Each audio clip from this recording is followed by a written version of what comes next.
महाराष्ट्रातील ग्राम रोजगार सेवकांनी आता काम बंद आंदोलन सुरू केलं असं आपण बघितलं तर गेल्या 15 दिवसापासून या ग्राम सेवक रोजगारांचं काम बंद आंदोलन सुरू आहे।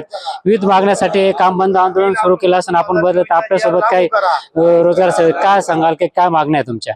नमस्कार, मी कांतीलाल जाधव।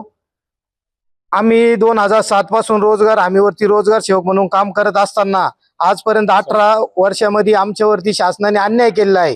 परंतु 3 ऑक्टोबर 2024 साली माननीय मुख्यमंत्री एकनाथजी शिंदे साहेब यांच्या नेतृत्वाखाली रोजगार सेवकांना एक GR पारित केला 3 ऑक्टोबर 2024 ला, की रोजगार सेवकांना 8,000 रुपये मानधन, त्याचप्रमाणे 2,000 रुपये प्रवास भत्ता लागू केला। परंतु आज रोजी 18 महिने उलटूनही वारंवार शासनाचे आम्ही आंदोलनाच्या मार्फत लक्ष वेधले, परंतु शासनाने आजपर्यंत यावरती कुठली अशी ठोस कारवाई न केल्याने 1 एप्रिल पासून राज्यामधील सुमारे 28,500 रोजगार सेवक हे काम बंद आंदोलनामध्ये उतरलेले आहे। त्यामध्ये आम्ही 1 एप्रिल पासून काम बंद आंदोलन छेडले असताना आज 15 दिवस उलटूनही शासनाने कुठली अशी ठोस कारवाई न केल्याने यापुढे आम्ही तीव्र असे आंदोलन छेडणार आहोत।